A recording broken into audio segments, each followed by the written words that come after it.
Dobrý deň, firma Konzortium vás víta na dnešnom obchodnom zhrnutí. Úvodom mi dovolte krátke upozornenie o tom, že toto video neslúži ako záväzné odporúčanie pre otváranie a zatváranie obchodných pozícií. Finančný trh a obchodovanie na ňom nesie so sebou značné rizika. Firma Konzortium nezodpovedá za chyby a nepresnosti v tomto videu. Takže poďme sa pozrieť, čo sa stalo v piatok na trhu. Samozrejme doznievala tam veľká volatilita, ktorá ešte pokračovala zo štvrtku z toho rozhodnutia Švajčiarskej národnej banky. Pre mnohých to bolo prekvapenie, alebo teda pre všetkých to bolo samozrejme prekvapenie.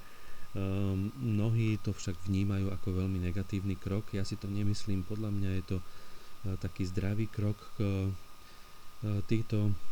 Takéto a podobné tomuto kroku alebo tomuto rozhodnutiu Švajčiarskej národnej banky chýbajú na trhu, pretože je to niečo, čo je zdravé podľa mňa, pretože umelo niečo držané nemôže vydržať dlho, takisto to bolo aj v tomto prípade, potvrdilo sa to a samozrejme to, čo nasledovalo, sme videli.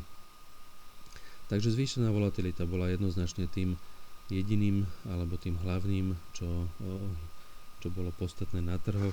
Čo sa týka správ, v piatok zaujali iba inflačné dáta z Ameriky, ktoré vyšli zmiešane.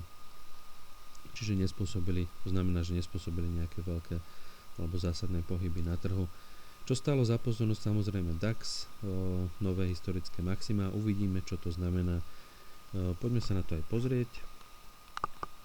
Nové historické maxima, to znamená, že až na úroveň okolo 10 300, či to znamená otvorenie dverí do nových priestorov severným smerom, alebo či je to falošné prelomenie a bude nasledovať určitá korekcia alebo korigovanie smerom dolu.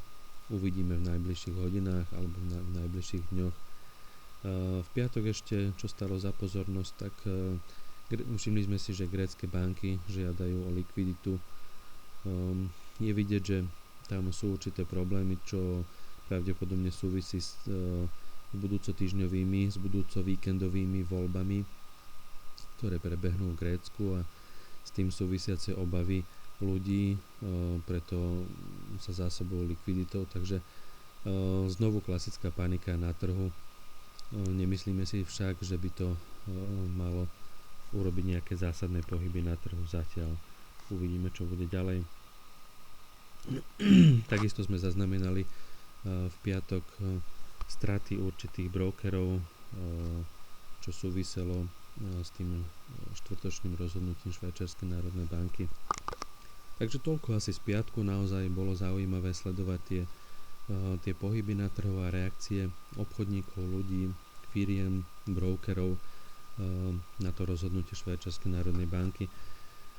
Pravdepodobne nejaký čas to ešte bude visieť vo vzduchu a uvidíme, čo všetko to dokáže urobiť na trhu. Pozrime sa ešte na graf Euro-Frank.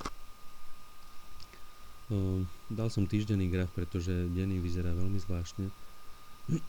Skutočne vidíme, že po období takmer 3 rokov, kedy Švajčiarska národná banka držala umelo tento kurz zhruba na úrovni 1,2, prišlo tomu pohybu spomínanému veľmi značnému.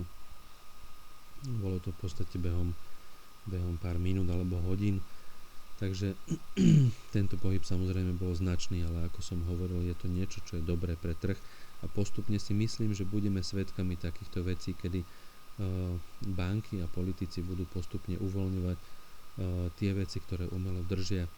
Uvidíme, nechajme sa prekvapiť trhom. Poďme na euro-dolár. Tam vidíme samozrejme jednoznačný trend klesajúci, ktorý pokračuje. Dokonca by som povedal, že sa zvýrazňuje, pretože klesá ešte pod klesajúcu líniu. Tam je dôležitá úroveň zhruba táto okolo 1,2, keď si dáme mesačný graf, vidíme, že ozaj to bola z historického hľadiska, alebo je z historického hľadiska táto úroveň veľmi dôležitá. Ako to pôjde ďalej, uvidíme samozrejme na konci mesiaca, pretože tento mesiac na začiatku bola táto úroveň prelomená a teraz uvidíme, ako to dopadne. Máme ešte nejaký čas. Takže Poďme ďalej. USD, japonský jen. Tam skorej to vyzerá, že by mohlo prísť nejaké korekcii južným smerom. Určite by to bola zdravá korekcia, pretože zase keď si pozrieme nejaký dlhodobý graf, týždenný alebo mesačný, ten pohyb dohora je značný, takže určitá korekcia by bola zdravá, jednoznačne je žiadaná, takisto ako na akciových indexoch. Poďme sa pozrieť na SP500, ktoré tu máme. Tam vidíme samozrejme veľkú volatilitu, čo som už spomínal, ale takisto podľa mňa je tam určitý náznak alebo nábeh korekcie dolu, takže takisto necháme sa prekvapiť vývojom tento týždeň. Očakávame nejaké správy, nie dnes. Dnes je v podstate prázdny makroekonomický kalendár alebo veľmi nepodstatné správy, takže dneska to bude skorej o takých pocitoch obchodníkov a možno zase o nejakých krokoch či už bank alebo spoločnosti finančných významných, takže uvidíme, čo bude. DAX, samozrejme tam je niečo iné, tento akciový index, ako som už spomínal, historické maxima, takže vývoj tam pravdepodobne bude trošku odlišný. Sledovaná ropa, samozrejme veľmi očakávané pohyby, čo bude ďalej.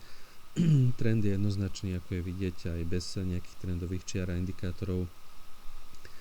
Je jasný, čo však je vidieť, takisto RSI sa trošku zbiera tým severným smerom, takže uvidíme, či ropa ho bude nasledovať, alebo teda cena ropy samozrejme za barel, či sa posunie určitým smerom dohora. Takisto korekcia by bola zdravá smerom dohora, nemyslím si však, že nejaký výrazný trend. Skôr do budúcnosti, do krátkej budúcnosti by som videl ešte prepad ceny trošku.